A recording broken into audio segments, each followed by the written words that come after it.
Hello, my friends, and happy December 1st. And welcome to Master MicroStrategy, where you and I are taking one step closer every day to mastering the genius that is Michael Saylor. Again, this is not financial advice. Please consult a financial professional before taking any financial decisions. And we've got some exciting things going on today, and you're about to see why. In the MSTR-tracker.com, you can see nothing has obviously changed over the weekend for the price and all that jazz. We're still sitting at 386,700 BTC. That could be changing shortly, FYI. Our Bitcoin value per share is $163, and the return percentage is up to 71% for MicroStrategy. We'll dive deeper into this tomorrow when these numbers probably change more than a little bit. Here's an article I wanted to share about MicroStrategy that came out today. Micro Saylor's 60 public companies can issue equity to buy Bitcoin. In this, he goes through 60 different public companies that can actually issue equity to buy Bitcoin. Of course, this number is going to grow massive amounts in the upcoming months and years, but this is where it's at right now. And what's really interesting, and I'll show you a graphic later, is just how far ahead MicroStrategy is. They have literally an insurmountable lead, and they're only going to grow that lead over time because of what they've put in place for the past 4 years since 2020. So much excitement, so much insanity, so much fun is upcoming. So this article kind of just goes through that, and Michael Saylor is putting it out there for people to say, hey, 60 people have jumped on board. Are you next? I wanted to share this NASDAQ article. Again, this is from NASDAQ.com. The Curious Case of MicroStrategy. And again, this to me is just another example of these huge institutions, Forbes, Barron's, Bernstein. I mean, fill in the blank.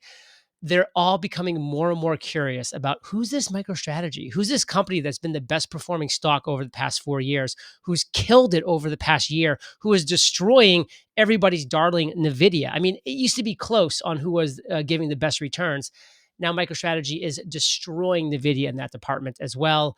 That gap could continue to widen. Who knows? But they kind of go through what their model is, the treasury operations, the yield generating treasury. So at least they're getting this. They get the yield generating treasury, how the Bitcoin yield goes up, an average of, not an average, but a goal of 6 to 10% per year. But as we know, it's been going up a ton more than that this past year, a virtuous cycle. They talk about what could go wrong. Is MicroStrategy a buy? Of course, I don't really care what they say because they haven't truly done the in-depth research. But it's cool to see companies like NASDAQ are at least giving this company some of their time and some of their energy. The next one is how Anthony Pompliano questions MicroStrategy's Bitcoin strategy. Um, I wanted to bring up this article specifically because we're going to watch a video at the end from Anthony, who I love. Anthony Pompliano. I follow him on YouTube. I think he's a great speaker, a great communicator. I think he's brilliant. I think he's measured too. He's balanced. He's not like this crazy Bitcoin maximalist or this huge bear. Like, he really takes a measured approach. I really think he knows and understands the markets. Plus, I love the fact that he's a fellow serviceman like myself. So, Anthony, thank you for your service, my man. But this is, I wanted to bring this up specifically because this is an example of how these media organizations, they're just going for clickbait. Like, don't get drawn in by these headlines, because you'll see in the video that I'm about to show you in a little bit here from Anthony what he has to say about MicroStrategy. He's not questioning it. And the fact that they're trying to make you think that he's against MicroStrategy by this, very interesting subject line here, by this very interesting title. I just want you to keep your eyes on that and your ears on that and aware of what is happening. I wanted to start here because this is the pretty fun news for sure. Oh, of course, by the way, follow me on Twitter at MicroStrategy. I'm going to be posting and retweeting some really cool things. So definitely would love if you gave me a follow there. It's just MM. You can see at the bottom here, MicroStrategy, which is under the pseudonym of Master MicroStrategy. I love the MSTR updates, which says it's time for MSTR to hit 400,000 BTC. As Michael Saylor posted, a possible blue-green imbalance on SaylorTracker.com. Now, that has always been an indication and a sign that MicroStrategy has bought more Bitcoin, so they need to have an update. Is this going to push them over 400,000? I very likely think so. We'll see, of course. They'll probably announce it on Monday, which will be a lot of fun, but I love seeing these updates, so that's always cool. Wanted to share this one as well. Oh, that's actually the same tweet. Let's go to this one right here, which I wanted to share, which is from the Bitcoin Therapist. I just believe in this statement so much that I wanted to share it. There are no informed critics of MicroStrategy. I want to be clear. There are very many uninformed critics of MicroStrategy, people who are just taking a cursory glance, reposting what some other individual said, but there are no informed critics of MicroStrategy. I truly believe that because if you take the time to dive deep, to spend 10 hours, 100 hours listening to content like this, listening to Michael Saylor's Q3 earnings report, listening to other keynotes that he's given, listen to other talks that people give about MicroStrategy. If you really understand what Michael Saylor is doing and what MicroStrategy is doing, man, I just have a hard time believing that any intelligent person could still be a critic after that. Again, if, and this is a big if you believe in the base case of Bitcoin, if you believe that Bitcoin is perfect money, if you believe that Bitcoin is going up, if you believe Bitcoin as a scarce asset is going to become more and more and more valuable, which I definitely believe, then guess what? MicroStrategy is an amazing leveraged bet on that because of what Michael Saylor is doing, building the Bitcoin treasury of the world. Let's move on to this tab right here from Adrian Morris. This is a really interesting one. Um, Great update from this individual. Here's an important point, and he just is paraphrasing this. While the MNAV tapered somewhat to 2.4 by the end of November, it is firmly above its yearly average of 1.6. It is evident that the MNAV tends to expand when BTC appreciates. So when Bitcoin goes up, MNAV goes up. While my NAV numbers differ, the overall message remains. However, in my opinion, NAV is irrelevant. Thoughts? And this is just an interesting post by this individual right here. Wanted to just kind of show more and talk and show you exactly what this individual was going through. Some interesting things in here. I'll let you pause if you want to read it or go to the tweet itself. But at the end of the day, it's just another lesson and another thing to learn about MicroStrategy, which I find very interesting. This is that tab I told you earlier that Michael Saylor posted about 60 public companies that can issue equity to buy Bitcoin. And again, this is fun because wow, we have MicroStrategy at number one with 386,000, probably over 400,000 now. We'll find out about that on Monday. Then the next closest is Marathon Digital, MARA, at almost 35,000. We're talking 10x, more than 10x less than MicroStrategy. And believe me, MicroStrategy is acquiring at a much more aggressive pace than anybody on this list, because then it's a huge drop off to 15, then 10, then a few nines, and then it quickly goes down to just, a handful of Bitcoin at the bottom there. When I say a handful, I mean a handful for companies of that size that are holding it. So loving when Saylor puts out stuff like this.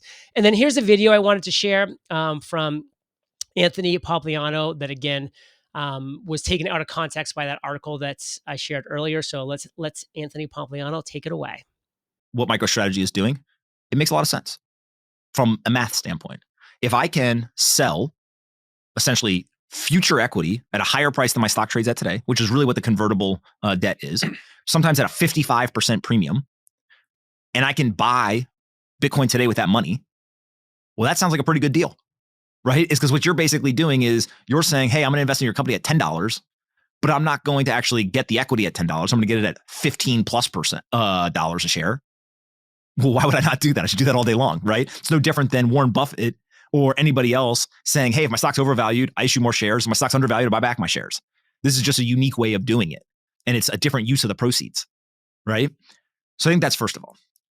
Now, the counterweight to that is there's a hell of a lot of people I see saying nothing can go wrong. I'm not in that camp.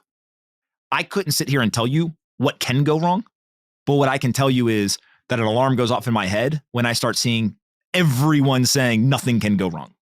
And so that's the hard part of the analysis, is that a lot of really smart people that I talk with, they say, listen, I get why it's going up. I get why Saylor's doing what he's doing. All of that makes sense. It's very rational, both in terms of why people are buying it, why people are buying the bonds, and why he's buying Bitcoin. So you kind of like check all those boxes. The irrational thing is the blind belief that there is no risk. And so a lot of really smart investors that I've been talking with are saying, similar to me, the unknown is actually what scares me. We've never seen this before. We don't know what all the risks are. And it's okay at times to say, I think that there's always risk to anything. I can't figure out what the risk is today, but that doesn't mean sit it out completely, or put all your money in completely. Maybe actually the way to quote unquote risk mitigate an unknown is some people will get a little bit of exposure, but they will also de-risk by not putting 100% of their money in, right? And so it becomes this very interesting dynamic of, I think the reason why MicroStrategy is getting so much attention in the media is because the price is going up so much, naturally. The reason why MicroStrategy is getting so much conversation in private or behind closed doors is because this is the ultimate intellectual exercise. Who can identify the unknown risk? And I've got a couple friends who have certain theories and stuff like that. Frankly, a lot of the theories that I've heard, I actually think that they're misplaced, which makes it even more, kind of not so much confusing, but like interesting, is that people say, oh, well, there's a premium. And when the premium collapses, people could lose money. Maybe it's a premium. I actually think it's more so that people are assigning a valuation multiple to this quote unquote like balance sheet revenue, which can't really get counted as true revenue, but it is this accretive thing based on the way that they're fundraising, which again, is very clever. And so you got to kind of tip your hat and say, I've never seen anyone figure this out before. And so that's interesting. But if you go and you ask someone, what are the risks? And they tell you 0, I always think to myself, it can't be 0. Because I can tell you really extreme risks is if the United States banned Bitcoin. Do you think MicroStrategy stock would crater? Probably. I don't think that's going to happen, right? But that would be like a super extreme thing. So you're like, okay, at least we now have all common ground identified that there is a potential risk that we could identify, even if we think the odds of it are 0.000001%. Okay, what else? And this is the exercise that I think a lot of really smart investors are going through. But the part that is so fascinating is that, again, I talked to a lot of, and some of these run very large, macro hedge funds. Some people are inside the Bitcoin community. Also, nobody has been able to raise their hand and say with a high degree of confidence, I found the risk. And so you got to ask yourself, could there be such, low risk that this really is a new thing that we're all underestimating? Maybe. But I think that's where the market is trying to figure this out. Is it simply so easy where you just sell your stock at a premium, you buy Bitcoin, Bitcoin goes up, you sell your stock at a premium, you buy Bitcoin, Bitcoin goes up, right? Like that's pretty interesting if that is what could happen. And there you have it, my friends. I hope you enjoyed this episode of Master MicroStrategy. We're just getting one step closer to understanding the genius that is Michael Saylor, that is a MicroStrategy, that is, in my belief, the generational wealth opportunity of a lifetime. Of course, Bitcoin is the absolute perfect money. MicroStrategy is taking advantage of that, which I love to be a part of. But remember, none of this is financial advice. Please consult a financial professional before making any decisions. If you did get value out of this video, by the way, I would love a subscribe. We're getting so close to 100 subscribers on this very young channel. So I would love a subscribe. If you noticed, I actually respond to every single comment that happens. There hasn't been many yet, but the ones that have happened, I responded to. So even if it's just like a go get him, John, or you're terrible, John, like just leave a comment. I would love to see it and I will definitely respond. And even if it's a negative comment, I'm still going to respond with joy and happiness and just be a part of this great run to MicroStrategy's stratosphere, to Bitcoin stratosphere.